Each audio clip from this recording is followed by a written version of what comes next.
je hari igihe uvuga ku bintu by'abagore n'ibitsina by'abagore ukabituka abantu nkumva ndababaye nkumva je ngewe nshoboye nakumira sometimes numira Okay. apana kukukorera nabi ariko nkavuga ah, ukafata umuntu ukamutuka ku bintu Kuri bya nyina nyina. je kuri nyina bandugu bantu murahanga musabe JP ashaka ibindi bitutsi ariko iyo avuze ku bintu by'abagore hariya I feel bad je urankomeretsa ukankomeretsa ntabwo mbameye ibindi muri abo bantu ututse ariko you can get another gitutsi watuka Sylvie, umuntu ariko utazanye ibintu bya nyina pale vrema Sylvie. ngewe ni imbabazi Si- nsabye jay vrema shaka si- ibindi bitutsi uri Sylvie, umunyarwanda uri umuntu ukunda igihugu cya munyamanze kwanza nimalize Sylvie, sema jay pardon kwanza Sylvie. niseme jay pardon Ikibazo Jado, ngusabye nakukirangiza imbabazi pe nawe ngo Jado, uduhe umwanya. uyu ntabwo mubyeyi njya natanga ndangiza umwanya. niba We kubyibukira ariko jado waburetse.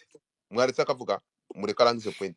godfather ngewe nsabye imbabazi vrema ndasabye je nashatse ukuntu akompoza ibitutsi nashaka nanjye hari ukuntu namufasha kubikompoza ibyo azajya tukibigarasha nanjye nzamufasha tubikompoze kandi birahari je I can be your backup and your data bank iyo baje bakavuga ikintu cy'ibinyoma tukabanyomoza nkabiguha pe ibyo ndabyemereye utanyishiye ariko pe ikintu cyo kuvuga umuntu ku mabere ya nyina ku handi ha nyina ahantu umva uba wamvanye mu mutima ndabizi n'abagore Sylvie. benshi birabababaza pe Ahangaha ndahera kuri tweet ya utuma twishima uyu nguyu akaba nyakubahwa Minisitiri w'urubyiruko n'umuco na siporo muze kunyibutsa ngo biba bimeze gute jado igira hino.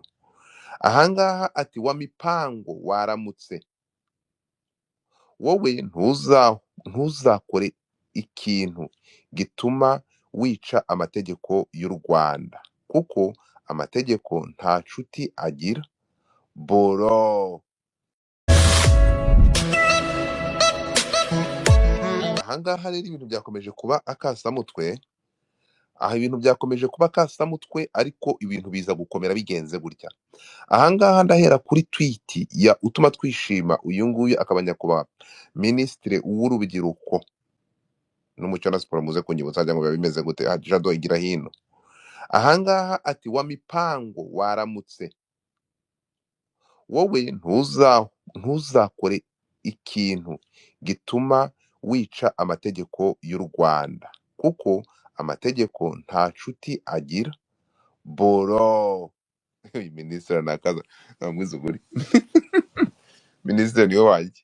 Minisitiri nakasamutwe ahise akoresha imvugo ya Jesse Kwiza ati boro. So ni ukuvuga ngo aha minisitiri ati ntuzakore icyitwa amategeko kuko ntagira agira boro nta nshuti agira boro. Minisitiri mvuga ntabwo ari kuyikoresha. Minisitiri brad iki kintu cya boro boro oya minisitiri wenda kubujije boro. Kuba natwe batazi iyi mvugo boro ni imvugo y'umuntu bita Jesse Kwiza wa mipango. Urimo kumva minisitiri urantengushye minisitiri uranyibye. Ahangaha tugiye kugenda gake shado ndi kumvikana cyangwa ndi kumvikana.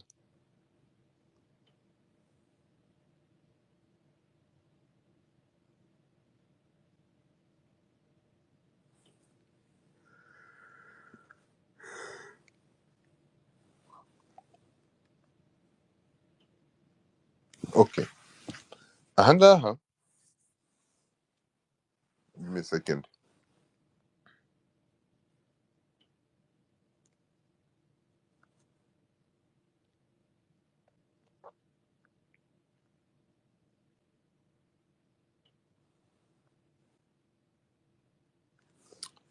Mwihangane gato.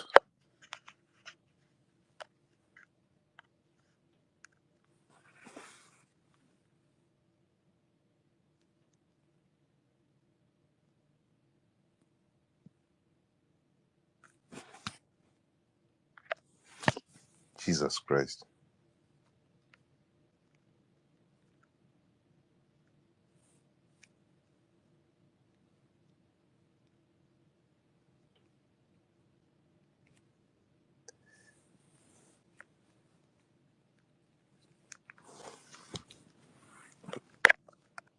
Ndatekereza ndi kumvikana. Ahangaha minisitiri yakomeje agira ati ndi kumvikana jado. turi kukumva Godfa. minisita akomeza agira ati ntukomeze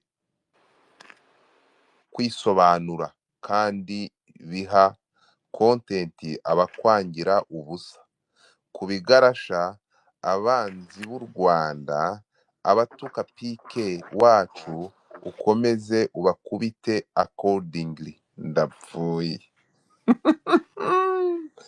Uretse gato, so ni ukuvuga ngo Gasuku aracyari urubyiruko, urukumva? Gasuku hano minisitiri w'urubyiruko aravuze ati fata ikigarasha ijisho rimeneremo. Ariko Gasuku akora ibintu bikenewe Ngende kandi gake, bitashoborwa na bose. uretse gato, Gasuku hano minisita umufite mu nshingano aravuze ati fata ikigarasha ugiha kanyina. Ni ukuvuga ngo gato, so ni ukuvuga ngo imvugo za Jay, imvugo ivuga ngo minisita umufite mu nshingano aravuze ati muhungu wanjye baga. Uretse gato, musharinge iyi live, musharinge iyi live, munsharingire aka ka live. Sizi ibyo ari kuvuga, turi kubyumva. Tugiye kureba Gasuku rero amagambo akoresha, nitumara kureba amagambo Gasuku akoresha, ngenda ndaza kumva ibitekerezo by'abantu batandukanye. Tugiye kumva Gasuku cyangwa Jay Squeezer, ariko se nimero y'umugiye ko itari gucamo calling. So bivuze ngo calling ntabwo iri online, Nikwe Godfa. calling ntabwo iri online, ntabwo iriho. Ya ndakumva. So tugiye kurebera hamwe cyangwa ngiye kurebera hamwe hano. Gasuku ari kwirira petit déjeuner. Oya, ari mu kiganiro se? Oya. Ibyo abo bahungu bigira ngo abanyamakuru bari professionnel bankorera, ariko jewe narababwiye kandi nongere mbisubiremo guys, nta muntu usanzwe ajya ntuka, reka da sineza no kuzana bikora n'umunsi warimo. No kuri cyo. Umuntu wese wanga iki gihugu bro, umuntu wese ujya hariya akandagaza umukuru w'igihugu na famiye ye, umuntu wese utuka abayobozi b'iki gihugu uko yaba asa kose, uko yaba ameze kose, nzamuha agashino ka nyina njye nuko nkora ntabwo ni nyina. Turi kuri dasi. Ngayo ngoko. Ako kantu ntabwo kari ngombwa ushyizemo. Oya, So ariko nanjye ngakeneye bintunguye. ako kantu ushyizemo ntabwo ngenda ndashaka kugira ngo abantu babe open. Ni ukuri ko tuganira kuri iki kintu, abantu babe open. Njyewe urukunyumva, twumvikane. Dr. uraseka ni ukuri birantunguye, ntabwo Oya, nari ntabwo nzi ko ariko bigutunguye, ubikoze ubishaka. Urimo kumva, njyewe nakubwiye ko ngiye gusoma iri ngiri ya ni minisita. So abantu muze kuzamuka, abantu uze kunzamurira abantu jando, kanze ngufashe uze kunzamurira abantu. Ahangaha ndaza kwifata, ngenda ndashaka kumva ibintu bya bitekerezo by'abantu, kuko hano ni ukuvuga ngo minisitiri w'urubyiruko ati wa mipango waramutse. Minisitiri w'urubyiruko tuba twishima, wowe ntuzakore ikintu gituma wica amategeko y'u Rwanda, kuko amategeko nta nshuti agira buro. Minisitiri niwe wanjye, minisitiri niwe wanjye, minisitiri niwe wanjye. Bro, minisita ndakwemera buro. Ndavuga ngo ndikoresha imbuga yakoresheje. Minisita ndakwemera buro. Nuvuga ngo hano ndi gukotinga imvugo yakoresheje. Buro yanditse gutyo, byanditse, yavuze ati wa mipango komeza ubabage buro. Urumva?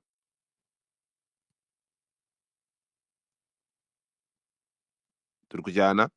Hano arakomeza agira ati kuko amategeko nta nshuti agira buro. Ndi kubivuga neza. Akomeza agira ati ntukite ibi bintu. Ahangaha numiwe, cyangwa ahangaha niho nshaka kugira ngo tuze kuganira, tubeseriye kuri iki kintu, kuko ndashaka kugira ngo tumanze turebe ni ryari impamvu. Ndaza gutanga igitekerezo cyanjye nyuma. Ahangaha arakomeza agira ati ntukomeze kwisobanura bro. Uyu ni minisita ufite Gasuku mu nshingano, uyu ni minisitiri w'urubyiruko. Ntukomeze kwisobanura kandi biha content abakwangira ubusa kubigarasha abanzi b'u Rwanda abatuka pike wacu ukomeze ubakubite accordingly. J fata kamari mari ukisha inyuma ukubitemo inyundo. So tube seri. So ahangaha ndashaka kureba ngiye ndaza gutangira nyuma y'abandi bose bari buze kuvuga. So reka tuguhereho. Ahangaha duhereye ku ijambo ahangaha nyuma twari twamaje kumva iyi ntuzigirira kiti. Aha, Theo nashanga reka ngwe butumwa. Theo nashangwe butumwa ubwire uwo muntu umva yuko ngo inshuti yacu arumva yuko ngo ashobora gukora ibyo yishakiye avuga ibyo yishakiye kubera ko ari inshuti yari nta nshuti ngewe ngo ntabwo ari inshuti yanjye.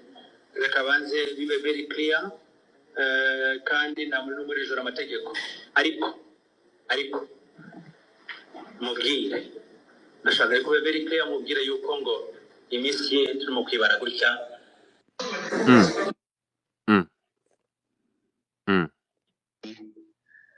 katikati ndani ariko navuga ko magingo aya ngaya cyangwa se umunsi wa none ntishimye habe na gato kandi si ubwa mbere bino bintu bibaye. Nkeka ko bitagiye kuba n'ubwa nyuma ariko nagira ngo mbivugire ku mugaragaro ndetse n'abantu mwese mu byumve hatazagira umuntu uvuga ngo Jessica zo mipango nawe ntujye uvuga ibibazo byawe n'ibiki byose ariko reka bivuge kuko bikomeza kuryo ku mutima kandi nkeka ko undi wari wese wabikorerwa ashobora kuba atabyihanganira. Rimwe na rimwe nuko wenda twebwe ari abantu bajya banadufata bakagira ngo tugire imitima ibabara ariko turababara cyane. So ahangaha hari ijambo rya ntuzana amaje kumva rya perezida. Theo yavuze Theo nashanga reka ngwe butumwa. Yego.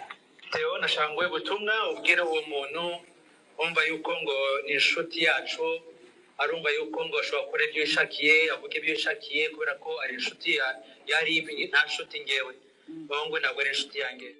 Reka banze bibe very clear kandi nta muntu n'umwe urijora amategeko. Niba ushaka kuba inshuti yanjye cyangwa inshuti ya Ribe ugomba kubanza kubahiriza amategeko ariko icyo nshaka kuvuga ni iki mu gihe Terry ataranyuzuza nashaka yuko ngo byumvikane neza yuko ngo abantu bakunda kuvuga ibyo bishakiye ku social media. Hari ikintu kitwa defamation cyangwa diffamation mu gifaransa cyangwa gusebya. Hari abantu bavuga amagambo menshi unfortunately malheureusement nuko mu myaka ishize icyo cyaha cyabaga amategeko y'u Rwanda ariko ubu ngubu icyo cyaha bakibanyeho. Dusigaye dushaka ibyaha mu mategeko ya cyber crime law kugira ngo abantu bakoresha nabi social media bahanwe ariko mu by'ukuri defamation cyangwa gusebya cyangwa kuvuga amagambo atari byo rimwe na rimwe biratugora kugira ngo ukore mu cyaha mu rwego rw'amategeko ariko mubwire nashaka ko very clear mubwire yuko ngo iminsi ye turimo kwibara gutya nakomeza azogwa mu cyaha kandi ntabwo tuzabura ukuntu akurikiranwa kubera ko ntabwo dushaka kwemera yuko ngo akomeza gukora ibintu ngibyo ariko ntabwo ari inshuti ya Ribe. Ibyo ngibyo ndabikwizeza ntabwo ari inshuti yacu. Twebwe inshuti yacu ni abantu bakora neza bakore mu buryo n'amategeko kandi baduha amakuru mu buryo bwiza. Mu by'ukuri ugeragije yayise pornography ariko ahangaha bwana Jado nguteze amatwi. Jado fungura mike yawe kohosi fungura mike yawe ndakumva Gadifa. tujye mbere wowe nyuma yo kumva ibi bintu ahangaha njye birancanze ndashaka kugira ngo mbwire wowe urabibona uti comment yawe ni iyi ndafungura mike everybody come over here twagiye. igihari ngarukaho cyangwa nkotinga kuri aba bayobozi nuko social media zigezaho umuntu ashobora kubyuka uko ikibazo afitanye na Godfather, ikibazo afitanye we yifiteho ubwe, icyo afite cy'amateka ye cyose akaza akagikubita hano, atamenye ngo ndavuga ibi ngibi, hakwiye kuvuga ibi ngibi, hakwiye kubyirwa aba ngaba. Ariyo mpamvu nyine ushobora kwisanga waguye mu cyaha, kuko icyaha si no gutukana, ahubwo icyaha n'uburyo uvuga wenda amateka yawe, uburyo uvuga amateka y'igihugu cyawe. So, hari uburyo bwinshi hano defamation nyine bavuga aho ngaho, ushobora kwisanga wayiguyemo ukagonga cya gikuta cy'amategeko. So rero nuko Theo yaje cyangwa se yabajije nkaho ari we muntu wari ufitanye ikibazo kiri pasono na Gasuku, ariko ni benshi nawe ubwe ugiye mu biganiro akora ntiwaburamo ibyo bigize ibyaha, nubwo wenda ubona ko yikosoye kubera wenda hari uburyo wenda yakwiswe akanyafu, ariko ibigihari cyangwa se gishoboka, social media zimaze kuba nk'inyanja. Abantu benshi bashobora kwibeshya, bambaye amajire bakibeshya ko bazi koga, kandi za jire zishobora gutoboka anytime. So rero navuga ngo buri wese nyine uri hano ni mukuru, kuko nta bana mbonaho, ni abantu bakuru. Buri wese numva ufite social media cyangwa ama platform ye afite uko ayakoresha n'uburyo wenda bimwinjiriza, ko nicyo kintu cy'ingenzi. Wenda mba mbona nge bitanyinjiriza ntago najya nza ngo mbifateho umwanya cyane. Niyo mpamvu hari igihe ntaboneka mu bitari ngombwa, bijyanye nuko nyine umuntu aba ari mature mu kumenya ibyo uvuga n'ibyo ukora, n'igihe ugomba kubikorera n'igihe ugomba kubivugira. That's it. ahangaha ndashaka kugira ngo wumve kano kantu, kuko ndaza gukonekitinga doti y'ibyagiye biba byose. Ndashaka wumve kano kantu aba ariko duheraho. Ku bantu banjamye uyu musore Jay cyangwa Gasuku, umva hano. ntabwo kwigisha ibitutsi Gasuku atukana byamarira icyo abanyarwanda, ahubwo ni ukwigisha urubyiruko gutukana. ariko hari abatukanaga babiretse, batukaga igihugu babiretse kubera ntabwo ko igihugu gitukika. batukaga abayobozi. Wenda reka nkore filime. simbizi So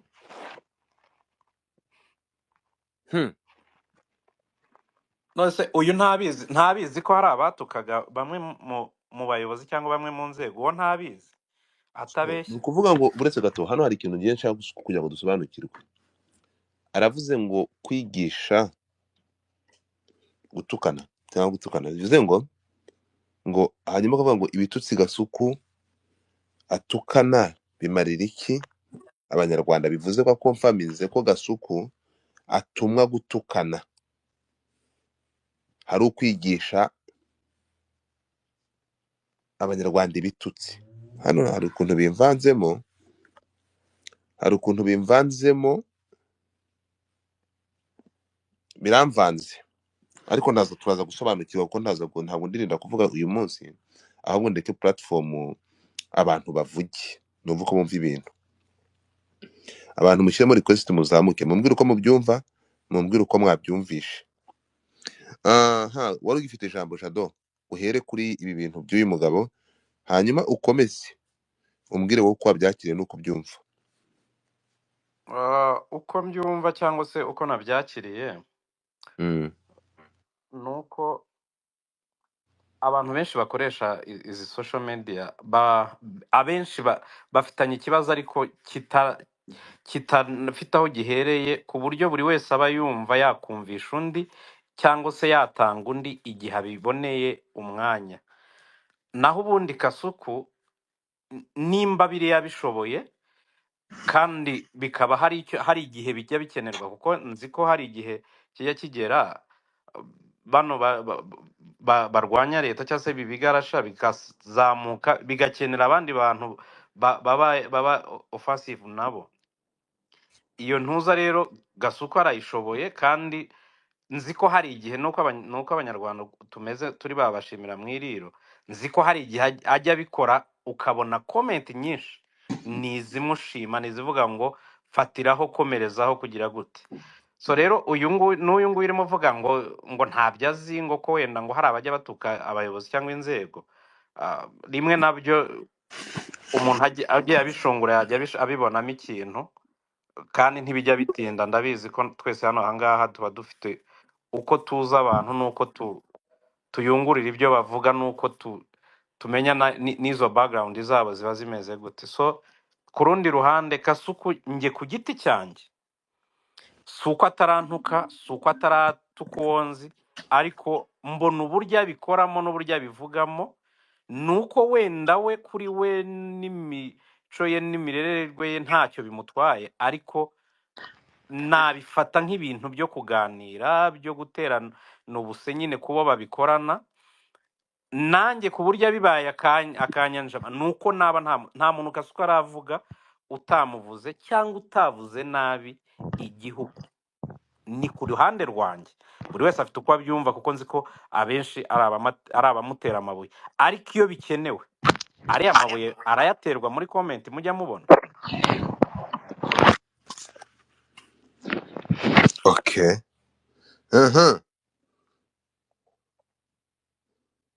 Okay, Narcisse uranyumva? Ndakumva neza. Igitekerezo cyawe wowe? Donc igitekerezo cyanjye giteye gutya muri ubu buryo. Kasuku kuriya yirirwa yandagaza abantu, c'est pas les valeurs rwandaises. Cyeka ko bira bintu ntago ari iby'u Rwanda. Nk'umuntu wenda sinzi background yo kuntu yarezwe. Donc ukuntu yarezwe ntago mbizi.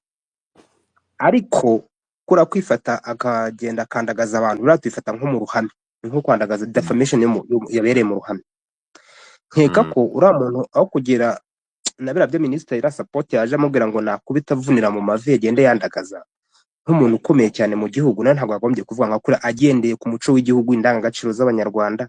Birabyo ntabwo byakagombye, ahubwo icyiza bakagombye kugira gute kumugira inama ku buryo ushobora gusubiza abandi bantu, ariko ukabikora mu buryo bwa kinyabupfura. Cyeka ko ibyo bintu byatanga umusaruro ku buryo byagenda neza. Ikindi ndaza kugarukaho cyane ni ikintu kijyanye n'ibi bintu byo kugera dusharing ibintu. Buri abantu baramo twita ibigarasha, akenshi usanga tugenda natwe tubanka ntuza kugera dusharinga amayide bagiye batanze, bagira gute bigatuma nabyo bigenda bijya gute biba bikaza boostinga mu gihugu, bikaba ikintu gikomeye cyane. Nkeka ko abantu babano ba social media influencers kugira ngo bagende babisharinga, umuntu yazajya asubiza ariko akirinda kugira gute kuipropagera cyane mu gihugu.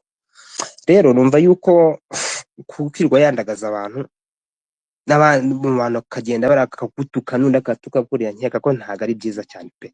Bazakosorwa mu bakoresha ubundi buryo yagira gute bamukosora, ariko bika ibyo bintu bikomeza. Ye nicyo gitekerezo cyane ngiye mfite. Wowe ukumva ko uburyo byakorwamo ari ibi wari ubuhe? Uburyo byakorwamo ni ubuhe rero? Buriya gusubiza umuntu ukoresheje fact zibigaragara mu gihugu bitewe na background y'amateka y'igihugu cyacu n'ibiki byose, ukoresheje fact zifatika, ariko ukabikora mu buryo butari bwo gufata umuntu umwandagaze ku myanya y'ibanga cyangwa se ibindi buryo. Bya bintu bifite uko bifite pesanteri ikomeye cyane kurusha uko wagenda umuntu kurusha uko wagenda umwandagaza nk'umuntu utararezwe, nk'umuntu waho ngaho wintuza utafite indangagaciro. Uri umunyarwanda nka Gasuku? Yego. Ukunda igihugu cyawe?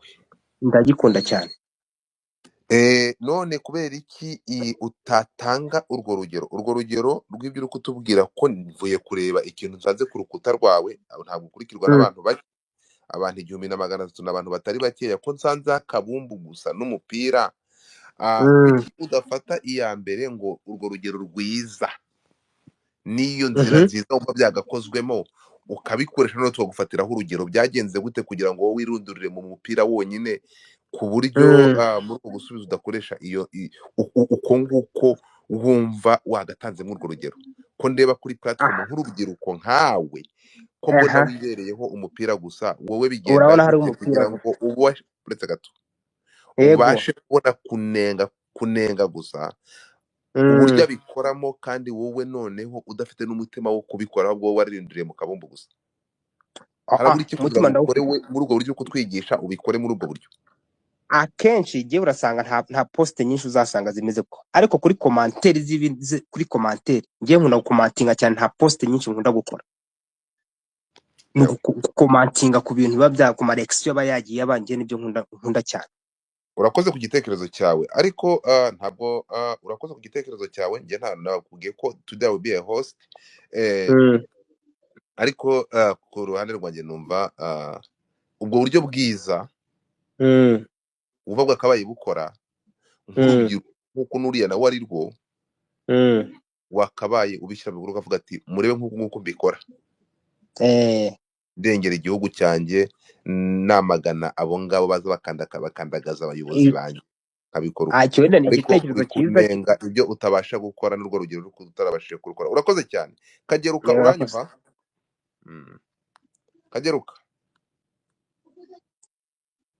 Kageruka urahari? Mr. Cool, go ahead. Are you there? Njye ndahari. Njye idea mfite yanjye ashaka kuvuga kuri ibintu bya Kasuku, kuko undi aba commentaire za Kasuku akenshi nabo nubwo yataka mu buryo buri negative way, ariko nabo bantu batuka abayobozi nta kinyabupfura baba bafite, abari indiscipline n'ubundi nabo baba batatse mu buryo buri negative way. Iyo umuntu akwatatse mu buryo buri negative way, ukoresha uburyo yakoreshejemo nawe ukamusubiza nyine kugira bibe bingana. Noneho ndatekereza ko nubwo tujye tureba side ebyiri, tujye tureba ibintu Gasuka akora, hari positive bigira ku gihugu n'undi hari positive ingaruka nziza bizanira igihugu.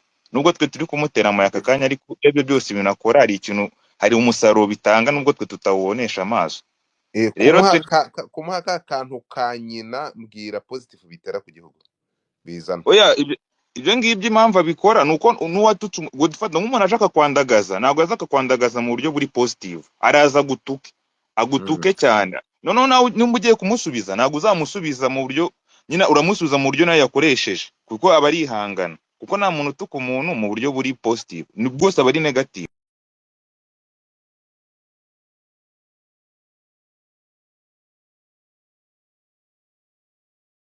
Ku Rwanda nabi nanjye nzaza nkoresha imvugo yakoresheje musubiza. Noneho twebwe nubwo yenda atari umuco wacu nyine, ariko we njye mbona ibyo akora nta kibazo, ariko yagahinduye nyine agacenjinga uburyo abikoramo. noneho akiga noneho nimba agomba ukuntu yasubiza umuntu mu buryo buri positive nyine, harimo n'ikinyabupfura nyine n'umuco. Lazaro, ndashaka kugira ngo icyo kintu uvuze uzamuke ukivuge mu magambo apana kucyandika. Niba ntacyo bigutwaye mbashe kugusubiza, uzamuke ngusubize icyo kibazo uzi kukibica wanditse muri comment, ufate mic icyo kibazo kibaze nkigusubize. Ntabwo igihugu gitukika. Igihugu ni iki? Igihugu ni ibiti n'imisozi, cyangwa igihugu ni abantu? Igihugu ni wowe n'undi.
ariko uzarebe iyo Jay yagiye akavuga wenda sinshyigikiye wenda imvugo akunda gukoresha ku bijyanye n'ibitsina cyane cyane gore, ariko mu buryo abivugamo bituma na wa wundi waje yataka agera kuko abantu tugira kwihangana gutandukanye, kwihangana biramunanira nawe akarekeraho ntiyongere kuza avuga ubusa cyangwa yarwanya igihugu n'iki, kuko Jay nawe agira akantu kameze nk'iterabwoba iyo akubwiye utinyamo avuga ati ndongera kuvuga arambwira ibindi birenze ibi ugatinyamo ntugaruke. Even no muri comment ziwe abantu baba bamushyigikiye murabibona, ariko n'ubwo bamushyigikiye twabuze n'umwe uza ngo amukosore nyine muri iyo mvugo nziza twitwa ngo dushaka. Tujya tuvuga ngo ikintu udashoboye kwikorera ubundi uba ugomba kucyishyura. None Jay ninde umwishyura? We abikorana n'umutima we, kuko twavuga ngo se ni patriotism, ariko nubwo yaba ari patriotism wenda agerageza gukoresha imvugo wenda itari nziza ku bintu bijyanye n'igitsina n'iki ibintu nk'ibyo, ariko uburyo we abikoramo nimba nta wundi ubishoboye akaba abikora kandi bikagira tukaba tubona wenda abantu benshi ntibahita babona umusaruro uvamo, ariko umusaruro urahari kuko ntabwo ari abantu bose bapfa kuza bamenyera. Kandi mu by'ukuri ndakeka nta muntu Jay arasagarira, even no muri showbiz tubona nk'uko nabivuze ari abantu bagira kwihangana gutandukanye, ugasanga uje uvuga Jay nabi ni umuzi ni muranahura ngo uri muri showbiz ngo ushaka gutwika ngo ushaka attention y'abantu, yagusubiza ngo ugiye kurega ngo bakuvuze nabi kandi ugasanga niwe watangiye ikintu. Aho niho Jay rero yahita gusubiza nawe uko wamutangiye. Ubwo rero icyo navuga ngo nko muri showbiz uba umeze nk'uri kwataka inzoka. Iyo Jay muhuje muri showbiz ntabwo yagutuka, niyo yaba atari muri showbiz uri umuntu usanzwe yagutuka gushaka iki, ntabwo akuzi ni umuzi just ni ibyo ngibyo. So rero icyo navuga wenda kuri comment ya minister rwose ngiye ndabona iri clear, abantu bari gushaka kuinterpreta nabi ibyo birabareba, ariko nuko ngiye mbyumva. urakoze cyane, ndagushimiye ni kubyumva. Aha twagiye Ignatius wiriwe, ndagushimiye ndakubona wamaze kuhakandagira, urahura inshuti yanjye makuru uraho inshuti yanjye, ndakwita inshuti yanjye cyane magara, kandi ukora ibitandukanye n'ibyo nkora, kubera ko abantu ntabwo bakora kimwe, ariko iyo bagamije kimwe buri muntu umwubahira imikorere ye n'imikoreshereze y'intwaro afite. Urugamba turwana ku mbuga nkoranyambaga uwo tuba turasa n'umwe, ni umwanzi w'u Rwanda. Urasa ku mukuru w'igihugu cyangwa se kuri FPR cyangwa se ku bandi bayobozi, ku zindi ntore zitari bukoreshe amagambo imvugo zikoreshwa n'ababatuka babarasa, ntabwo iyo tubonye ubasha kubacyaha mu rurimi bumva, ibyo ngibyo turabishima tukanabishyigikira. Rero ibyo minisita utuma twishima yavuze, njyewe reka mfashe abantu bakomeza gushaka kudufatira mu nguni yo kutubaza niba dushyigikiye Kasuku. Reka mbafashe, Kasuku turamushyigikiye, yego. Iriya video irimo ntuza irimo Karegeya, nanjye nayikomentinzeho, ushaka kureba ibyo navuze n'ibyavuzwe ku byo navuze ahite areba account yanjye arabibona. Utuma twishima ashyigikiye Kasuku, icyo mutareba ni iki? Ashyigikiye Kasuku, kandi utuma twishima ni minisitiri w'igihugu cyacu. Ukuvuga ngo atega amatwi akabona ibyo avuga, akabona biratanga umusaruro, akabona biratsinda, akabona birakubita umwanzi, ntabwo ari bubikoresha nyine. Ni minisita, is a diplomat. ariko ibyo Kasuku aba avuga icyo bigamije ni uguhashya umwanzi. Abababazwa nabyo okay, ni uburenganzira bwabo, ni imitekerereze yabo, ni imyumvire yabo. Ndabamenyesha ko bizakomeza kubababaza nibatabasha gutandukanya imyumvire yabo, ngo imvugo mbi. Hari umuntu umaze kuvuga, abisobanuye neza, uyu muntu umaze kuvuga ati ibitsina none se uko abivuga bikababaza babibwira, kubabaza abatwanga si byo dushaka, kugira ngo bareke kutubabaza nabo. Mfite imirwanire yanjye na Kasuku afitiye, rero rwose jyewe Kasuku ndamushyigikiye, ariko sinabasha gukora uburyo akora, sinabasha kurwana uburyo arwana iyo abantu bari mu rugamba, usibye n'urwo ku mbuga nkoranyambaga. N'ibyo mu mashyamba abantu baba bafite imbunda zitandukanye, imwe bari rukurankota, indi bari SMG, indi bari 14, indi bari RPG, indi bari imbunda za Kasuku. Rero niwe waziremeye, ni umwihariko we, akomeza aratsa, apfa kuba arasa ku banzi b'igihugu. Rero rwose ibintu byo gushidikanya, hari abahoze bambwira ubwo se nawe ushyigikiye, ko ngo se wowe ngo kutabikoresha, ko abana bawe batabikoresha. Nyine abana banjye nyine bafite izindi ntwaro bakoresha, nanjye mfite izanjye nkoresha, ariko kubera ko tuzi ko hari ubwo tuzikoresha ntizibabaze abakomeza kuturwanya. Iyo haje ushoboye gukoresha intwaro zibababaza, we support and me I support. Kandi uzigera umbona unyumva nkora nka Kasuku, kimwe nuko ntakora nka Godfather Kasamutwe, ntabwo nakora nkabo, ariko ibyo ukora ndabyemera.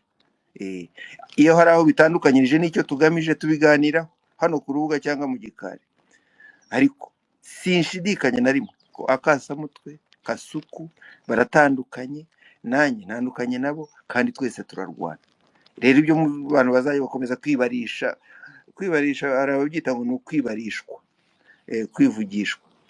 kwibarishwa niba ngo tubishyigikiye, niba nawe ubishyigikiye, ngo kubera ko ntavuga gutyo. Umva, let me set the record straight on my part and on the part y'abameze nka minisitiri utuma twishima, wabuvuze kuri, ariko bagakomeza kubirebesha imirari, cyangwa aramushyigikiye. Icyo mutareba ni iki?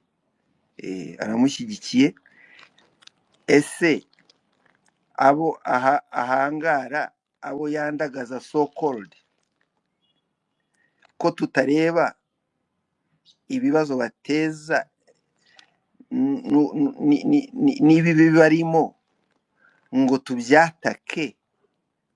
Kuko abenshi baharasinga Kasuku bavuga ngo sibi, they almost do nothing. Nta muntu uri muri iyi ntambara ku mbuga nkoranyambaga agamije guhashya umwanzi twese tugamije guhashya, ucyaha Kasuku, ahubwo bikorwa na ba bandi bacecetse, biyoberanya, bagaturumbukayo ari uko ngo Kasuku avuze ku bitsina cyangwa se ku bintu nk'ibyo ngibyo.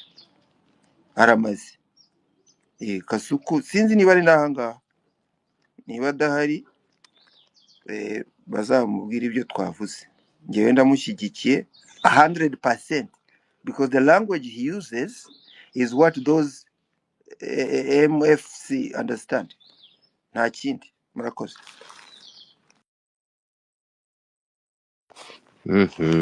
Ukiri aho ngaho rero, twabonye umuyobozi wa RIB clearly avuga ati intoki zacu ziri kugukabakaba, turagutumye umubwire ko intoki zacu ziri hafi kumwegera. Ibyo babivugaho iki? Ngewe ubaza Akasamutwe? Yego, ni wowe ndi kubaza. Igisubizo cyangwa ubutumwa yahawe n'umuyobozi wa RIB, kuko nabyo wabyumvisha, byo urabivugaho iki? uvuga ngo RIB nta na rimwe uzayisanga mu mvugo mu bikorwa binyuranyije n'amategeko n'icyo amategeko ateganya. Urumva Mhm. rero iyo RIB yavuze iyo RIB yavuze I salute. Ibyo baba bavuga utabifata nk'ihame ngo abitinye ngo abigendemo gake, ahubwo agashaka kubijora, kubera ko burya ababijora ko RIB ni abanyamategeko, ni abanyamategeko y'u Rwanda. Misinterpretation yakorwa cyangwa se imyumvire itandukanye n'ibyo baba bavuze, biba bivuze ubumenyi budahagije ku by'amategeko y'u Rwanda. Rero ibyo RIB iba yavuze ni ibyo ngibyo, warenza wikise nibyo nyine. Ushaka kutabifata seriously biramureba, biramureba kuko RIB ikurikirana uwakoze ibikorwa cyangwa se uwakoresha imvugo inyuranyije n'amategeko. Uwo rero nushaka kuzamo ngo urashaka gukora ubuvugizi wiyamagana wiyibagije, ushobora kuba kwiyibagiza cyangwa se mu butamenya, kuko RIB nta kintu ikora kitagendeye ku mategeko. Muri RIB ntabwo ari intungane, naho hajya habamo abashobora gukora ibintu binyuranyije n'amategeko, ariko iyo ijwi ry'ubuyobozi bwa RIB ryasohotse biba ari ibintu bikurikije amategeko. Ni ibyo ngibyo rero njye nuko nguko mbifata. Ni ukuvuga ngo niyo bavuga kuriye nta kintu na kimwe bazigera bakora kuwo bavuze kinyuranyije n'amategeko, ahubwo byaba ari ubuswa bwanjye cyangwa se byaba ari ukwirengagiza kwanjye nawe mu kwibaza ko batandukiriye. Ntabwo ubuyobozi bwa RIB bujya butandukira, ntibibaho nta na rimwe. Murakoze. niba nkumvishe neza kuko ahangaha nituza kureba ibyo umuyobozi wa RIB yavuze tukabihuza, eh,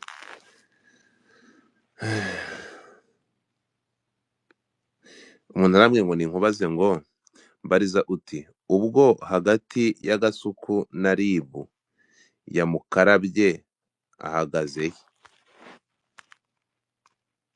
Igisubizo dore ngiki, Yego. nibategereze icyo RIB izakora, kuko hari ubwo RIB nayo ivuga kugira ngo ubwirwa yumve, ariko kuvuga kwa RIB ntabwo biba bivuze ngo turimo kugushaka, turimo kugushaka, ntabwo ari cyo gisobanuro, ahubwo biba bimeze nka biriya by'utuma twishima yavuze. Utuma twishima ntabwo yavuze ngo 100% I know you will never make a mistake, you will never go against the principles of the law, ariko baramubwira ngo wowe uzajya ucungana n'itegeko. Na RIB buriya nibyo birimo kuvuga, mujye mucungana n'itegeko, mujye mucungana n'itegeko, kuko nk'uko utuma twishima yavuze ntabwo itegeko rigira inshuti, ntabwo amategeko agira inshuti,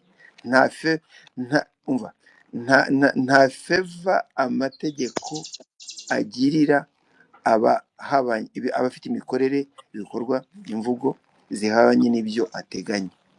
Ariko RIB yaza nyine ikavuga iki cunga sana. Rero uvuga ngo komeza urebe, ujye ukomeza wisuzume, unasuzume ibyo uvuga n'ibyo ukora, kuko nubwo byaba biri mu nyungu zande ariko ntibihabanya n'amategeko, ariho tugomba guharanira iyubahirizwa ryayo, uzabibazwa. Alright. Kabano wiriwe nagusuhuje waramutse. Happy weekend everybody. Pano iri open, buri wese ndashaka kugira ngo atange igitekerezo nk'uko abyumva. Muze hano mumbwire. Ahangaha turi kugenda dukotinga ibintu bibiri. Urwego rwa RIB, umuyobozi wa RIB, uriya musaza yitwa nde? Wari usaza ndigwe uriya mugabo yitwa nde? Afande Joseph. Yego. Afande Joseph. Afande Joseph ati uwo muntu ntawe tuzi, si n'inshuti ya RIB, ariko intoki zacu ziri kumukaba bagomba gusubira inyuma. Ahangaha umuyobozi w'uyu musore ari we utuma twishima, minisitiri w'urubyiruko, ati jeyiwe buro fata nk'ikimata nturekure. So ngayo nguko bwana Kabano urahari Jado bari moderating iki kiganiro. kaba nufungura mikoro dukeneye kumva ijambo ryawe. Ataraboneka hari undi muntu wari wazamutse, abantu barahari muzi ese ko ndiba mwifashe Ariko mbere yuko agira abantu wenda bakunda gutu abantu ko bazi ko bavuga uyu munsi byagenze gute ko mwifashe ko mutavuga. mbere yuko abantu bakomeza kwifata no kudatanga yenda uko babyumva ku kiganiro, kuko turi kuganira ntago wenda turi guca imanza cyangwa se turi gutanga umuntu runaka. Uyu munsi nk'uko watangiye wenda ukora introduction y'ikiganiro wabuze uti social media zigomba gukoreshwa gute, zigeze hehe. Uyu munsi buri muntu wese nk'uko uyu mupapa yarabivuze, social media umuntu ayizaho kuri bamwe bazikoresha ariko mu buryo wenda bufite ibyo bibamarira, azikoresha aza hano nko kuyikoresha nk'intwaro y'uburyo bwinshi butandukanye. Hari abayikoresha nk'intwaro yo kugira ngo ibatsindire umwanzi w'ubukene, bazibonamo amafaranga mu buryo bwinshi butandukanye. Hari abazikoresha mu buryo zibatsindira umwanzi w'irungu no kugira ama stress n'ibindi bashaka kuzaho bakiyamiza bagakora izindi ntuza ziri fan. Twubahe rero cyangwa se ngewe ndaha credit umuntu uza kuzikoresha yumva ko nta wavuga nabi igihugu, nta wavuga nabi abayobozi b'igihugu. Ariyo mpamvu mu kanya warumbajije ati nihe comment ishyira kuri minister, si ugusubira inyuma ahubwo nuko minister ibyo yavuze yumvisha ibya RIB yavuze, yumva cyangwa se anakurikirana Jay. Icyo yamubwiye nuko uyu munsi atazanyerera ku itegeko. Na RIB ibyo yavuze ikabakabaho intoki, nibyo n'inzego dufite inzego, rega inzego zacu zirubakitse. Ntago ari kuvuga ngo umuntu arakosheje funga, oya.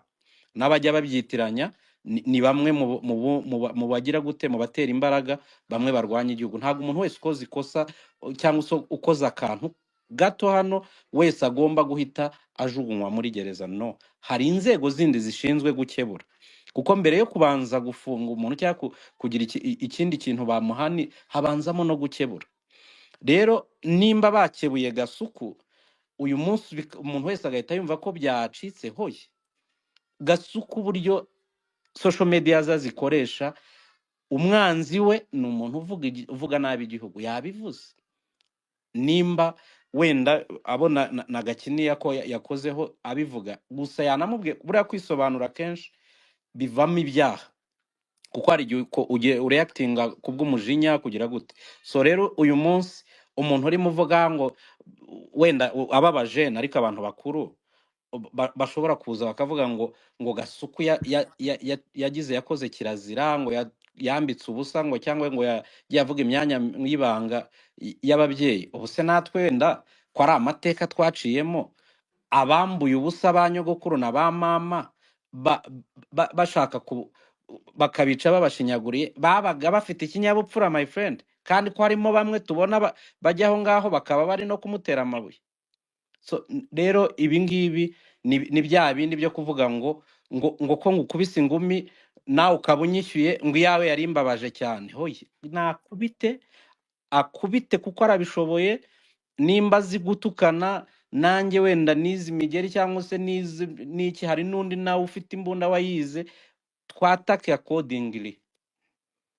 Izo nyangabirama, izo nyangarwanda ariko bari bakuvuga nabi ngo wumve cyangwa bakubeshyere cyangwa bagutuke, urengana wumva uburyo biryana my friend. Wari warengana ngo ubone umuntu ukurenganura cyangwa ukuvugira ngo wumve uburyo biryoha, nakubita accordingly. ariko Akasamutwe, Yes sir. bari barasa mu birunga mu ngagi zidukamiye ukumva ukuntu biryana. Ingagi zikadukamiye kandi Ntabwo zikamwa ariko nyine ziradukamiye. Ukumva ukuntu biryana, kandi ababikora babikorera hariya mu mashyamba bafite ababashyigikiye tubana nabo mu gihugu n'abandi mubana hanze aho ngaho. Noneho ikinkamiye amadovize nkamiye azanwa na bariya abantu baza kuzisura kubera ko hari umutekano. Iyo hatejwe umutekano muke n'abari hariya hakurya bagashyigikirwa n'abandi tubona n'abo tutabona ariko tuzi twibwira, ubwo abo ngabo ngo tubagendere gake. Reka ntabwo rwose ari byo.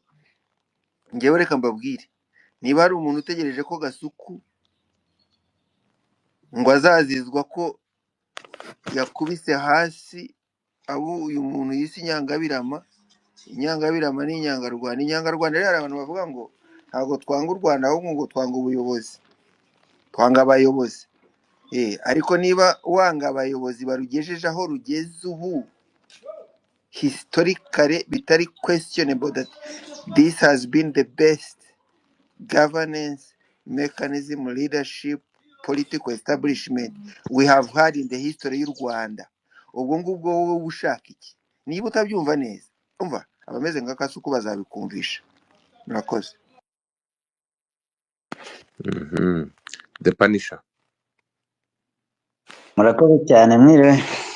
Hanyuma Kabano na Jado ndashaka kugira ngo muyobore space mumbabarire kabisa. Yego Yego murakoze cyane rwose, ariko buriya ahubwo ubundi abatuka gake. Yewe niko Gasuku ibitutsi bamutuka, nimba mba yamukurikira nawe imbuga nkoranyambaga ze baramutuka, noneho nta nubwo bakumva ukuntu umuntu yaza hano ngo yakurikiye nk'ibintu byandikwa no mu Bitanahimana yitwa Gahamanyi, ntoza Gahamanyi, ugakurikira tukonubane bitari ba Freedom Fight, ugakurikira ba Gitiye, ugakurikira bari abantu bose, ukajya kuri za TikTok areba ibintu bamukanye ko bakora, ukavuga ibintu bafi nabavuga bimeze kuri barangiza bakabituka Gasuku, abatuka gake. Kandi rwose buriya nagaho kari ku wundi nawe hari igihe kigarasha kikuya kikagutuka.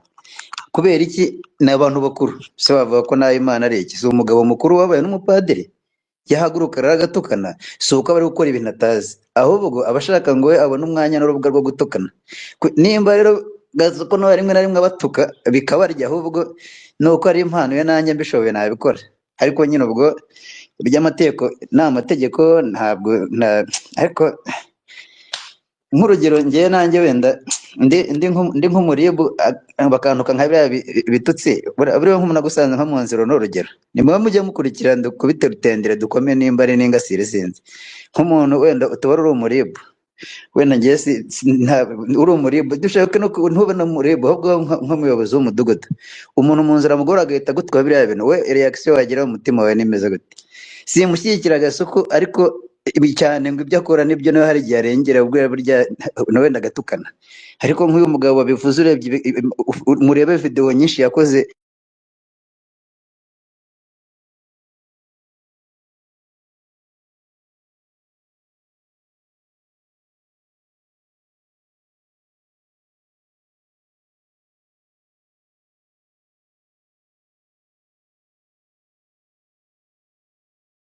nkunda kuzishyira hano nayo nayishyizeho nayo nyiteraho na comment. Mu by'ukuri mva Gasuku ahubwo we bari abagabo batukana no kubyo umuntu yambariyeho batukana, rero nk'amagambo batuka Kagame bamutuka yabatutse, amagambo bajya batuka perezida, urebe nk'ukuntu babyuka bamugira bamutuka bamukorera ibintu byose bamutuka aba yabatutse. Ahubwo Gasuku yabaye umwe urakoze cyane. Ntabwo ndimo guca muri ryo uvuga, none ko Kagame atabatuka kuriya. Yego nyine baragira ngo akorerwe nanjye Gasuku yabaye umwe uzi gukoresha impano yo kubatuka. Yo gusa ni kwa kundi nyine abanyarwanda batabishobora, nanjye nuko mbishoboye nkajyaho n'undi akajyaho umuntu akabahabye wenda bagabanya uriya muntu no gutukana bakaritasi. Rwose kandega kuvuga byinshi, ariko rwose Gasuku nanjye ahubwo nuko mbumva ari icyaha, ahubwo nanjye mbishoboye n'undi akabishobora tukaba nk'abantu 10 ahaguruka tuka umuyobozi nawe tumutuka bijyanye n'ibyo. Kuki wowe iyo mpano bumva bayikoresha? Ahubwo bamaze kubona ko hari undi muntu nabo bagarukana, bamaze ko ari umuntu bagarukana kubatuka, barangije nabo bashaka izo nzira zose. Ariko muri make n'igitekerezo cyanjye ese n'abaciye mu ryo muvuga muzi impamvu tubigarukaho hano, nuko biba byabaye ishu. Uzi impamvu biba byabaye ishu? Nuko biba byabababaje, nyine tuba dushaka ko bababara. None se niba batababazwa n'ukuri tubabwira ko mu kinyabupfura kandi uhanganye n'umwanzi aba ashaka kumuhabya kugira ngo amushyire hasi amucecekeshe. Niba rero ukuri tubabwira kwa kundi kwa Kabagambe na Godfather na Kabano, amagambo y'ukuri y'ibyagezweho batayumva, hagomba kuza umeze nka Kasuku akababwira imibabaro se. abantu baba Murakoze. urakoze bihaye gasuku naguciye mu cyane ijambo ngira ngo kandi ari soze gasuku na naguciye dumba mu niba ijambo itukana cyane ari gasuku na naguciye dumba baba bihaye gasuku. Dumba nyine we yigiriye muri Dumba ntago ajya tuka ibigarasha, niyo mpamvu nabyo byaba byazukoye. None Dumba se tuka ibigarasha akaba ari kwivugira nyine ibijyanye n'ibyo gucuruza kwe. Ubu se umuntu ashobora kuza hano agakora platform akivugira ibintu reka ukanguhe nk'urugero mu kanya twari kumwe na Kasamutwe kunoza kuri TikTok, ariko wumvaga hari hano hari abantu nka 600 bose bari kwivugira uko bakase mu migina n'ibiti byose. Buriya rero ntabwo byababaza, ariko ku kigarasha nka kiriya rwose abantu rwose umva rebe bwongere ibitekerezaho kabisa. Ahubwo reka nayo kuvuga byinshi byanyoye ko Ribu Gasuku njye yihorera numva Ribu yihorera mu kazi buriya nta kibazo yagira. Gasuku rwose ngiye bishobotse Nta nta kibazo biriya ifite. abikura, urumva akambwira n'uburyo byagenda rwose burya namufasha pe. Murakoze. urakoze cyane ndagushimiye. Akapo Ye- agakapu Yego, ndabasuza, mumeze neza, nizere ko mumeze neza. meze neza. Reka mbere na mbere nkosore umunyamakuru wavuze ko nta bantu batuka igihugu. Igihugu ntabwo ari imisozi gusa, ntabwo ari ibiyaga, ntabwo ari igihugu, ni ibintu byinshi. Igihugu ni symbols of the republic, ni values of the republic, ni the authorities of the republic. Igihugu ni kinini, ni kigari cyane. Rero uvuga ko nta bantu batuka igihugu kandi ari umunyamakuru, aba yabuze ibintu yavuga byiza nk'umunyamakuru ko Abayirengagiza sha, abayirengagiza. rero icyo namubwira ndabizi ko arimo kutwumva. Igihugu cyangwa se a country includes the symbols, the values, the institutions, the leaders, ni representations y'ibyo byose. And the top representative is our president. Urakoze. Ni kuvuga ko ni ibyo byose, ni flag, ni abigize igifaransa bazi icyo bita armoirie ubwo ni coat of arms, ni ibyo byose. Ni igihugu bisobanuye ibigaragara n'ibitagaragara. Nk'umwarimu wa moral and civic education, uwo munyamakuru ngiye kumukosora, yakoze nabi. Icyo ni kimwe. Ikindi cya kabiri, buri hari ibintu bibiri bitandukanye: gutuka abatuka igihugu no gutuka gusa abantu bose batambuka, ni ibintu bibiri bitandukanye. Gasuku atuka abatuka igihugu, ntabwo yigeze anuka. Tujya tuvuga kuri space, ntabwo anuka kuko se ntabwo nuka igihugu, ariko agatuka abatuka igihugu. None Nanjye naranuka. hanyuma abatuka igihugu bo bagitukira iki? Nyine buriya iyo turimo kwigisha abantu tujye tubigisha. Hari abantu badatekereza cyane ko impamvu nyinshi kugwingira, hari impamvu nyinshi. Atuka abatuka igihugu, none abatuka igihugu bo batuka igihugu ari uko ari inde wabatutse. Hari ibintu bibiri bitandukanye. Uje hano ukanuka cyangwa tuka Sylvie cyangwa tuka Godfather, nta kintu yakoze, nta kintu yagutwaye, ubwo twatangira kukwibazaho. Ariko umuntu akaza agatuka igihugu, agatuka abayobozi, agatuka institution, agatuka ibendera, agatuka coat of arm, agatuka the values, the symbols, byose naho abagututse abantu bose babatutse. Hanyuma uwo muntu ukamusubiza ukamutuka, urumva ko ni abantu babiri batukana, ni ibintu bibiri bitandukanye. Ntabwo hano ndi kwigisha abantu gutukana, ariko ndashaka kubabwira ko ni ibintu bibiri bitandukanye. Hari abantu batuka igihugu, hari abantu batuka abayobozi b'igihugu, ni ibintu bibi bitakwihanganirwa. Noneho hakaza umuntu agakora defense nawe akabatuka, kubera ko uwo muntu badashobora kuvuga, bakavuga ngo ibi we abatuka afite impamvu ituma abatuka, nubwo atari byiza gutukana. ariko we atuka abatuye igihugu. Tubanze twumvikana ko igihugu ntabwo ari ariko bro just 1 second, ko kwica atari byiza, oya, nigeze kwica kubivuga. umwanzi, kwica ushaka kukwica ni bibi. Oya, nigeze kubivuga kera hano, nigeze kuvuga ngo to kill is a sin, but to kill a killer, kwica umwicanyi byo ntabwo ari sin, ubwo byaterwa na circumstance, byaterwa n'impamvu itumwe umwica kugira ngo atice benshi. Imana tuyoboka ntiyicaga abantu. Okay. Murakoze nashoje. Urakoze cyane, twihuta. Sylvie urahari? reka nunganira gape gato Godfather, ijambo Ese uyu ni ry'ikinyarwanda. Sylvie cyangwa n'undi muntu wamwitiriye? Ibi ni ibiki? Godfather ni Sylvie, Ntabwo mpamya ko uyu nguyu yari Sylvia. uwo ni 16 days Ntabwo mpamya nawe ko uyu nguyu aho yari ngaho Sylvia Mureke asigaye kuko twumve, mureke nkurikije utuntu numve. twose 16 days ni harimo wowe, ntabwo gushyiraho ari wowe. twa emoji, ntabwo ari Sylvia wadushyiraho. Reka turebe. ni njyewe ariko Niwe. Sylvie, niwe uraho? nabibonye.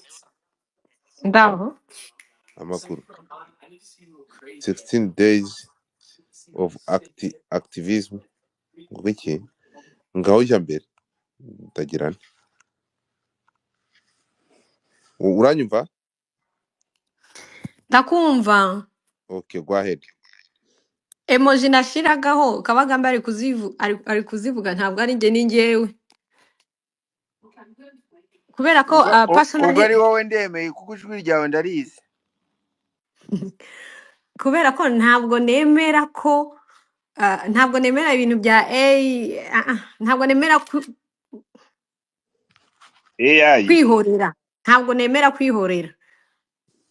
Hari igihe ugomba kwihorera n'igihe utagomba kwihorera, ariko I think our brother Kasuku is there and I don't agree with his language, kubera ko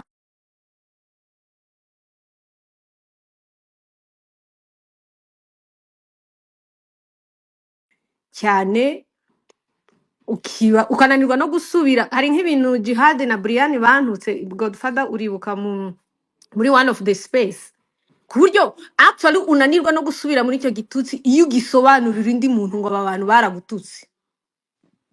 So for me, I agree ko you can defend your president, you can defend your country, but some of ibitutsi ukuntu biba bimeze umuntu arabyumva kumva biramufunza amatwi. Nje hari igihe numva biteye bruit, nubwo bwose nanjye bruit ntayangaho, ariko hari igihe biba birusha ubwenge bw'umuntu kumva ukuntu abantu bamwe batukana. Rero kubera ko wasomaga iyi ntuza nashize ku ntuza, reka mprofite nyivugeho. Twari turi mu minsi 16 yo kurwanya ihohoterwa rishingiye ku gitsina, ariko cyane cyane rikorwa cyangwa rigasakazwa n'ikoranabuhanga, nabyo birimo. Abantu benshi hano ntabwo nshaka kuvuga umuntu, ariko barabizi abantu bafata bagakoresha ikoranabuhanga kugira ba abusing abagore cyane, kubera bumva ko ikoranabuhanga rifite audience nini cyane, kubera ko bumva ko nanone bantu, kubera ngewe uje vraiment ukanyataka iwanjye aho ngaho rubayita niho nakubwira defense. Ariko kuri ku ikoranabuhanga vraiment iyo umuntu agututse ujye umusubiza umubwira ibyo wavuze ntabwo ari byo, unamuhereze fact. Twige kumenya niba umuntu aje kuvuga u Rwanda nabi akaruvuga, tuvuge ku kintu runaka, information zirahari ahantu hose, waza ukamunyomoza. Mungoye ni Marize Sema. Ihangane Jay uretse gato. Ihangane gatarangiza. Jay, pardon, I'm not against you. Ngewe I'm talking about ibitutsi. Hari ibitutsi bimwe ureba ukavuga uyu ari umwana wanjye ntamumira nkamusubiza mu nda. Hari bamwe rero batukana. Nari gukumbuye ntabwo ari ngura nari gukumbuye gusa ntabwo nanjye nta kibazo mafitanye n'umuntu aregaho. Nanjye nagukumbura nkawe nk'umuntu, ariko obviously ntabwo nakumbura sometimes ibintu tuba ku mihanda ndumva twabireka, ntabwo ari ubusirimu twumva ko tubiretse muri 2025. Nawe rubayita akantu kamwe uvuze ko muri Bible nkunda kutuzanira amagambo ya Bible, kandi rero Bible namaze kubona burya interpretation, nubwo bwose ibintu byaba byanditswe. Hari igihe ngenda mu macaci yose, hari igihe ngenda kuri iyi imwe ugasanga verset biblique ukuntu umupasiteri umwe ayisobanuye n'ukuntu undi ayisobanuye n'ukuntu biratandukanye. So kuri njye interpretation ya Bible ni do not harm, I believe in that ko n'umuntu wese uri kuvuga nabi wari we wese there is always a room for you kubwira uwo muntu. Ni kubera nanone mu muco wacu hari ukuntu confusing ibintu between umuntu kukubwira ukuri no kugutuka. Kuba wowe waza ukambwira ngo wa mugore wewe urasakuza ni ikintu kimwe. Sylvie usoza. Nsoza rero I will not agree n'abantu bari kuza bakazana amaverse ya Bible ko iyo umuntu ashaka kukwica nawe ugomba kumwica. Yes, niba uje iwanjye njyewe uje kunyica ndirwanaho ni, ariko kuri ibi bintu by'ikoranabuhanga we have to be, ntabwo iyo abantu bagiye low ariko natwe tugomba kugenda low. There is a way twazajya dusubiza abantu in your tone ikarishe cyangwa idakoze iki ariko ifite amagambo amwe. Je hari igihe uvuga ku bintu by'abagore n'ibitsina by'abagore ukabituka abantu nkumva ndababaye, nkumva je ngewe nshoboye nakumira sometimes numina Okay. apana kukukorera nabi ariko nkavuga ukafata umuntu ukamutuka kuri kuri bya nyina nyina Jay, kuri nyina bandugu bantu murahanga musabe JP ashaka ibindi bitutsi, ariko iyo avuze ku bintu by'abagore hariya I feel bad. Je urankomeretsa ukankomeretsa, ntabwo mbameye ibindi muri abo bantu tutse, ariko you can get another gitutsi watuka Sylvie, umuntu ariko utazanye ibintu bya nyina pale vraiment. Sylvie, Ngewe ni imbabazi eh, nsabye Jay vraiment, shaka ibindi bitutsi. Uri Sylvie, umunyarwanda, uri umuntu ukunda igihugu cya munyamanze. Kwanza nimalize Sylvie, sema Jay pardon, kwanza Sylvie, niseme Jay pardon, ikibazo ndasabye ntakukirangiza imbabazi. nawe ngo Jadufade duhe umwanya uyu Ntabwo mubyeyi njya natanga ndangiza umwanya. nindakubwira we icyo ariko Jado waburetse mwaretse akavuga mureka arangize point. Godfather. Ngewe nsabye imbabazi vraiment, ndasabye je nashatse ukuntu akompoza ibituti, nashaka nanjye hari ukuntu namufasha kubikompoza. Ibyo azajya tukibigarashe nanjye nzamufasha tubikompoze kandi birahari. Je I can be your backup and your data bank. Iyo baje bakavuga ikintu cy'ibinyoma tukabanyomoza nkabiguha pe, ibyo ndabyemereye utanyishiye. Ariko pe ikintu cyo kuvuga umuntu ku mabere ya nyina kuhandi ha nyina ahantu umva uba wamvanye mu mutima. Ndabizi n'abagore Sylvie, benshi birabababaza pe, mu bimwambia wowe bibabaza atubuzire reka zambi. Uyu munsi ni no ku cyumweru, je vraiment ako Sylvie, kantu kavane mu bitutsi byawe. Sylvie akasamutwe uretse mumbabarire gato yansubize. Nari navuze ko ntari buze gutanga igitekerezo, ntabwo ngiye nafashe inguni, munyemerere gato. Sylvie, waranyumva Oui, mvuga no ku zindi ndakumva. platform zitari izi sinjya nkoresha ayo magambo, ariko Navugaga mbabwiye je uretse gato umva ngusobanurira ikintu kimwe. Ndavuga ku tuntu tubiri, mwe muraza mugakoresha iyi platform binaisha hapa binaenda. Iki kintu aba bantu bagikoresha nk'intwaro ikomeretsa imitima y'abantu. Ntabwo kwica ari ukwicisha, ntabwo ari ukwicisha ntuza kwicisha icyuma. Ururimi rurakwica umuntu agapfa, nkuko uvuga ngo biragukomeretsa. Hari umugore bita Mukankiko, abana baramushubije ejo bundi baramwataka abatutsi, baravuga ati ko ntukadutuke kuri TikTok, bati kuko uzi ukadutuka wowe nabo baramutuka. Reka nisegure hano kuko u Rwanda rw'uyu munsi dukoresha ndi umunyarwanda, nta moko ahaba, ariko ngiye gukotinga amagambo ye, muraza kwihangana. Abana bamututse arabitegereza arikanga ngo uzi ko ibintu byakomeye, ngo ko abatutsikazi bavugaga mu gaceceka ngo mwashiritse ubwoba bwo gusubiza bamwe mutukana ryari, ngo ko mutavugaga, ngo ko mwacecekaga. Abana baramwirukankanye aragenda. Icyo ni kimwe. Bamwe bafite imitima yo kwakira kubabazwa no gutukwa bagaceceka.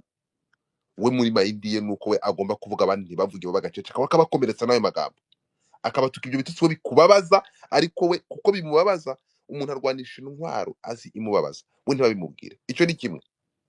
Kabiri, ahantu mvuga ngo no mureka abantu babasubize, umutima waraheniye, ndabasubiza muri aya magambo. Kuri iyi platform turiho, umubyeyi umwe, umukozi wa RBA, ndamuvuga amazina, Bibio, ambabarire nubwo ngiye kumubwira kumusubiza mu minsi itaramworoheye, yaribarutse hano, abantu bose baramushiba, baraza wonkwe. Uwo bita Gitifu araza hano afata iyo foto y'umubyeyi, araza akoresha amagambo agira ngo uru ruhinja narwo ngo ruruzi ngo rurimo konka, ngo ntabwo ruzi ko rurimo konka amashyira y'inyenzi. Ngaho ugenda ujya kubwira uwo muntu, ugenda ujya kumwigisha muri ayo magambo ari polite Sylvie. so So twumvikane rero, Godfather. uretse ndarangije papa. So twumvikane rero, niba mwumva abantu hano, twumvikane ikintu kimwe my friend, niba mwumva hari abafite permission yo kuza kubaza no kubaga no kuvusha amaraso imitima y'abandi bababwira amagambo nk'ayo ngayo, bazi uburemere bwayo n'ubukota buri muri ayo magambo, simbona abantu baza kuyacare. Aha, iyo mvugo muvuga Jay akoresha, mwebwe mukavuga ati twe twakoresha iyi ngiyi ikajya guhindura bira ni iyihe? So listen, ibyo byo kuvuga ngo umuntu ngo agukubita urushyi ngo uhindure irindi tama, sinkene muntu uzana ibintu bya nonsense ya Bible muri iki kiganiro hano, ntawe nkeneye hano. Ijisho ntabwo ibyo bintu bya izo pratique za kera n'ibyo bya Bible mu bitware hirya. So njye ndashaka kugira ngo niba izo social media muri kuvuga, njye icyo ntemera, ntabwo ndi buzanga ngo mvuge. Ndari ntanze example, I have no side today as a host, ndaza gutanga amagambo, ariko nari ndi kubaza Sylvie, uyu aba bantu kuri izo example ebyiri nguhaye, what you gonna do? Byagenda Umva, bite mbere abantu mbere ijambo? yuko Sylvie yagusubiza, mbere yuko Jay Squeezer azamo, urakoze cyane. Urakoze cyane akasamutwe. Ndakoresha amasegonda make cyane.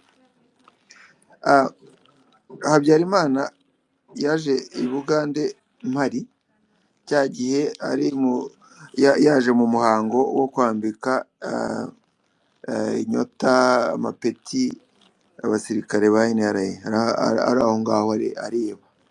Na nyuma y'aho ngaho haje kubaho ibiganiro, nyuma y'aho ngaho inkotanyi RPF bamusaba kugira ngo baze, avuga ko u Rwanda rwuzuye, kirahure kiruzuye. Murumva ko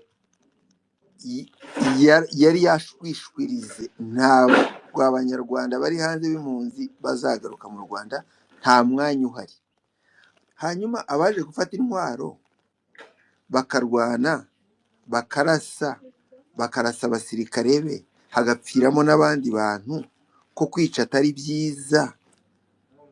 Ubwo twajyaga tugakomeza dutereta muri diplomasi, tumwereka ko ibyo avuga atari byo.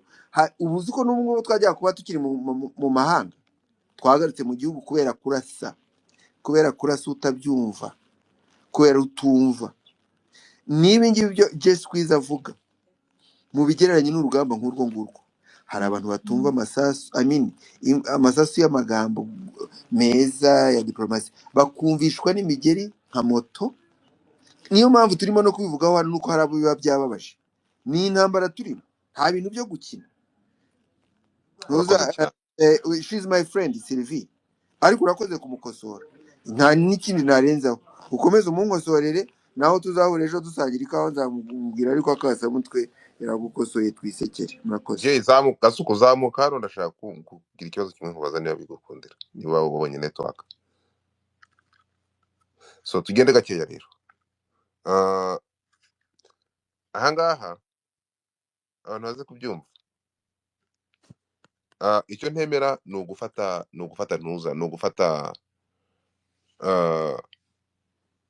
kuyora uwo ari we wese agakurwamo n'ibigize ibyaha. Gazugu, tugende gakeya. Gazugu ntabwo akora ibigize ibyaha, ntabwo nakora ibigize ibyaha. Icyo ntemera ni ugufata abantu basanzwe akaba ari bo akoresha ayo magambo, urumva? Kuko Gazugu niba bikora kuriya, first of all reka mbabwire, ariko n'ubundi byavanze mu Rwanda tegeko ibitutsi, gutukana, ibingibi muri kwita amahano, nta tegeko ribihana.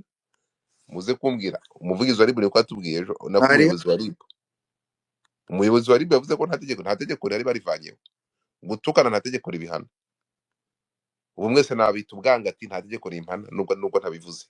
So icyo nshatse kuvuga ni iki, yavuze ko itegeko ryari ariko ryavuyeho.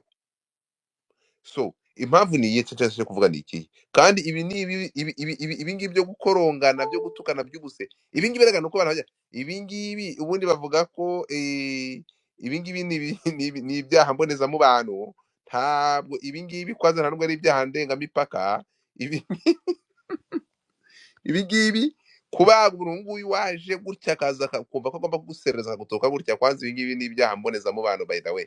Iyo mugiye haramwatukanye bababwira kuganira mukabirangiza, ntabwo ari ibyaha by'amategeko nta n'ibihano, Godfather nta ntabwo gihano nguciye mu gihana byo ibi uvuga, byaha. ntabwo nguciye mu byo uvuga, reka nkubwire akantu kamwe ukomerezeho. Uri impamvu ibintu byabaje Sylvia ndabyumva, kandi nanjye erega Sylvia ni umugore, she's an activist whom I believe in 100%. Ariko nanjye mfite mama, mfite n'abakobwa, mfite n'umugore. Iyo umuntu avuze kuri biriya akoresha imvugo nk'iya squeezer, abo bantu bose bazamo. Ariko mu kinyarwanda tugiye kujya mu byo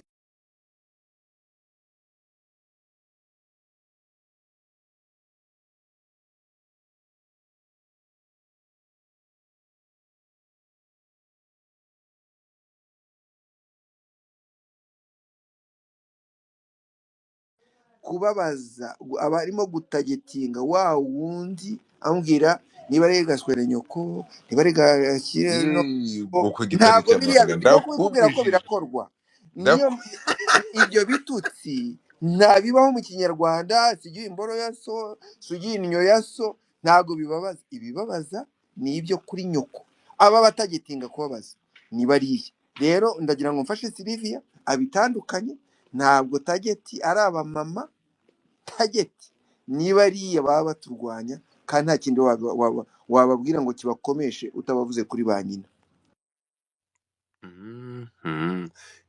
Ikibazo rero ikinyarwanda rega twamaze kukibagirwa. Ntabwo ikinyarwanda abantu bamaze kwibagirwa ikinyarwanda, bamaze kwibagirwa ikinyarwanda. Muri aho ariko murakomeye. Sylvie, wansubiza ikintu nari nkubajije niba ugihari? Sylvie, are you there? You know, I'm even failing to compose. Punguza volume pan. I'm even failing to compose what I have to say for now. What do you mean? No, ikintu nakoje nacyo wacyumvisha ariko. Sinumva ikintu cyatuma wowe Godfather, iyo wowe uri gutuka abantu, ngomba kuza nkakubwira wowe nka Godfather. So sinumva ikintu cyatuma wowe Godfather nza nkakuvuga kuri nyoko. Noneho dusubire ku kintu Kabagambe avuze ngo ningutuka kuri so ntibiri bukubabaze, ningutuka kuri nyoko birakubabaza. Ibyo byanyine it implies a lot. So for me I feel ko mu byukuri nta hari gusubizanya n'umuntu ukamusubiza wenyine, ukanamusubiza ku mwanya. Hari abatagororoka. By the way, ririya zina ry'uriya mugore wari wavuze, ese we ntiwumva ko nawe atukana? Ibyo atukana se, ibyo bintu nta nubwo nashobora njye kubisubiramo, birarenze. Noneho muri wa muco wacu, noneho muvuga ko abagore tugomba no kwiyubaha kurushaho.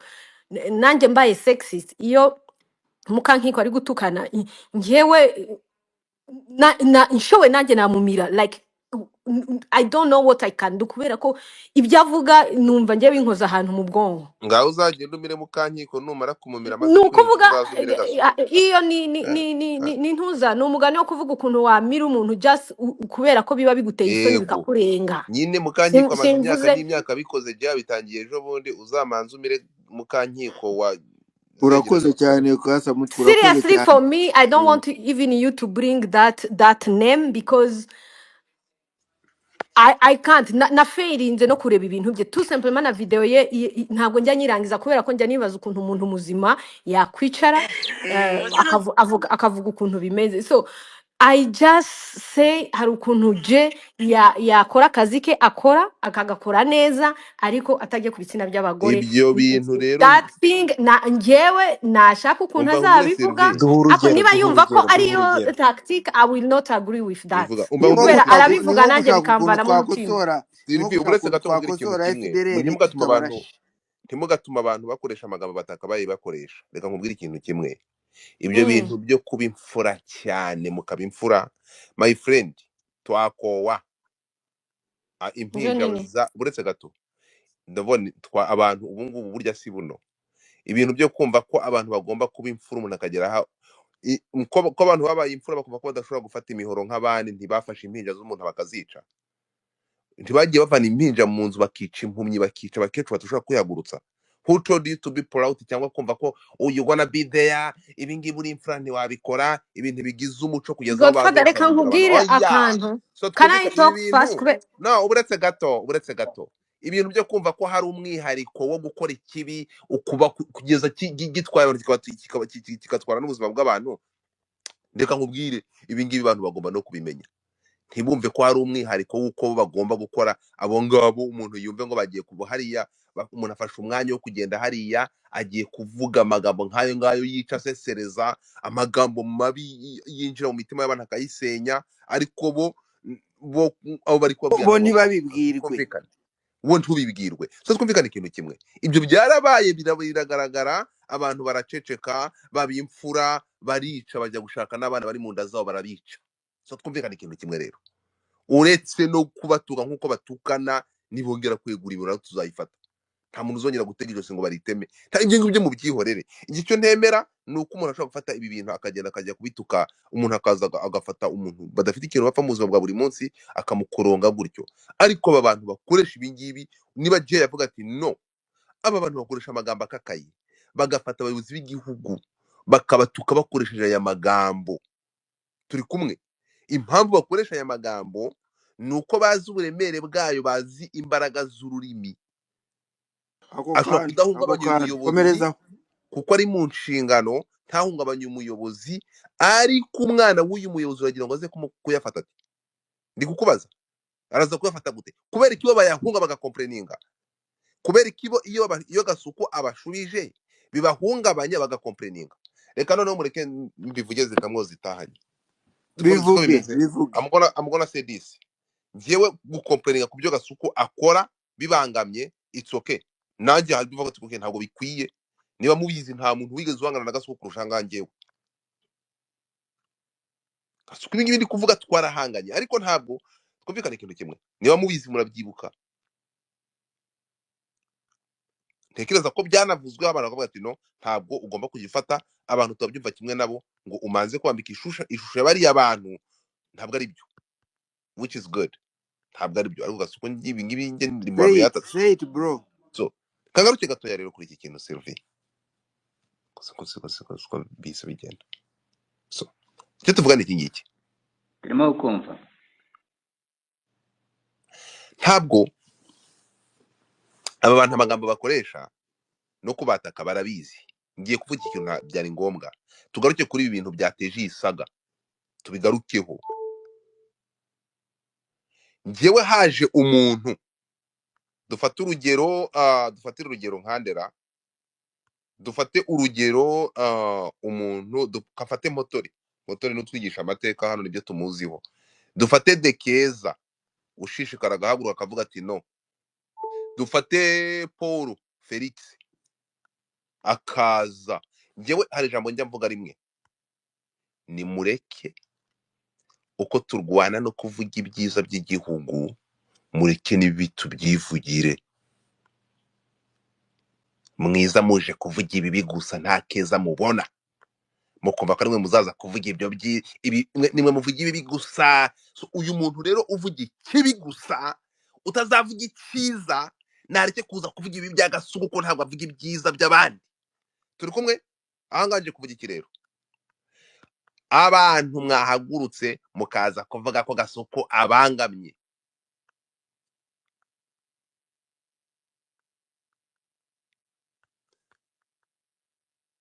twigeze tubona muza kuvuga ibyiza byakozwe cyangwa ibyiza barihe bizwi barihe so kugeza aya masaha ntabwo nza kunyura iruhande that it sounds like ni muri context yo kugaragara ko you are a good messenger yabo ahubwo Gasuku arangariye kurusha abandi mu bahurura yandi batazi magambo n'uwapfuye na you platform look zabo like nta nubwo barasubiza n'ikigarasha na rimwe gusa ubwo urumva buretse gato icyo nshatse kuvuga ni iki ngiki turi kumwe ntabwo njyewe ndahangaha mvuge ngo ndasapotinga ayo magambo nuko avuga ariko icyo mvuga ni iki ngiki njyewe ngira siloga ivuga iti kuko njye ntabwo nemera ko dufite naravuze ngo turamutse dufite abantu banenga nta gihugu kiyoborwa kidafite abanenga ntabwo cyo cyaba ari igihugu abantu baranenga nemera ko abantu bagomba kunenga ibitagenda kandi abantu baranenga twumvikana ikintu kimwe uruzi iyo batwagiraga aba bantu n'aba opoze munenga ariko ntabwo dufite abantu banenga dufite abantu basenya ntabwo rero umuntu utanenga ahubwo usenya uwo ngo ntabwo ntekereza ko harimo kuganira cyangwa bya tolerance igomba kuhaba no aya niyo magambo nabwiye uriya mugabo nani Robert Sergeant Robert mubwira nti ni gute wifatanya n'abantu basenya batanenga njyewe umuntu unenga nta kibazo mfitanye nawe ariko ntabwo ntekereza umuntu unenga serivisi nkanjye ntabwo ntekereza ko umuntu uza asenya gusa kuva ku wa mbere kugera ku wa mbere nta kindi kintu akora asenya uwo ngo muragira ngo abijyana nawe gute agira nkana rero nkavuga nti mwebwe kuko gahunda yanyu ari ugusenya mutanenga reka tumenye kuri iyo ngingo yo gusenya babi mu mwanya w'ibyo musenya ariko ko tuzi ko gahunda yanyu ari iyo gusenya gusa muzibe mureke ibyiza kuko mudashobora kuvuga icyiza mureke twivugira ibyiza byacu ariko nibi byacu mureke tubyivugire mwiza kuza muje kuvuga ibi gusa nta munsi muzabugira muvuga icyiza so ahangaha nkavuga nti rero dufite abandi banyamakuru ntabwo ndukora discrimination tubyumvikane Gasuku abantu mu myidagaduro nari gushimwa mbonye umuntu wo mu myidagaduro ari we uje cyangwa n'undi muntu akavuga ati ari ku rugamba turiho Gasuku endetrwa ari kuri aho ngaho kuva ku wa mbere kuva kugeza ku wa kabiri uvugira mu matamatama ntabwo usandara ariko message zitangwa ziragaragara uraje ni wowe ufashe iya mbere ngiye kubibona gutyo mbona ko uri intumwa watumwe ahubwo se ninde wagutumye so ngayo nguko nituza kuvuga kuri iki kintu nkavuga nti mureke ibyiza byacu nkuko tubyivugira twenyine mureke n'ibibi byacu tubyivugire Gasuku azanengwa ariko ntabwo azasenywa kuko mwebwe tubazi nk'abasenya ntabwo tubazi nk'abanengwa turi kumwe yagororwa akagaruka niba yarengereye ibyo ngibyo bizamenywa n'abanenga apana abasenya turi kujyana so iki ngiki rero ntabwo kuza kurenzaho reka uretse na Gasuku n'abandi bazahaguruka baravuga ngo njye nemera isezerano rya kera umuntu nawe ukubita urushyi mu itama bimwe byo kuza kubesha abakoroni batuzaniye ngo utegere naryo rikubite oya ijisho rihorerwa irindi uze gukomeretsa imitima ukoresha amagambo akakaye fata nawe ibimeze nkabyo enafitse enough ibi bintu byo kumva ngo abantu ngo romva ngo ni ubwo bupfura bwanyu bumanza bukavana nk'abantu imitima abantu barashira ubwo bupfura mutagize babamara babatemesha imihoro mutamurashaka kugera muri iyi minsi abantu bazi basesereza abantu amagambo abantu bakoresha muri ayaza ariko so ntabwo najanga kwiharira ijambo mukomeze muyobora ikiganiro ngicyo ntemera ni ugufata ari amagambo akayakoresha mu banyarwanda bafite ituze ryabo badafite ikibazo icyo ari cyo cyose ariko niba asubiza abangaba bayakoresha turi kumwe ntabwo mu Rwanda dufite itegeko rihana ibitutsi my friend ni muzari dushyirire mu igazeti ya leta mutubwire ati unutuka umuntu gutya itegeko niri umuvugizi wabiribwe bivuze neza cyane mwafasha akantu gato ariko bureje yahaye gwahita Gasuku aravuga ati nta tegeko itegeko ndimara kugarukamo ahubwo kuva uyu munsi mwabigarashamwe turakoresha amagambo akakaye kurushaho mukoresha niba mukomeje iki kintu stop mwige kunenga mureke gusenya murakoze Garifa Kabaga mpakanya uzi ko hari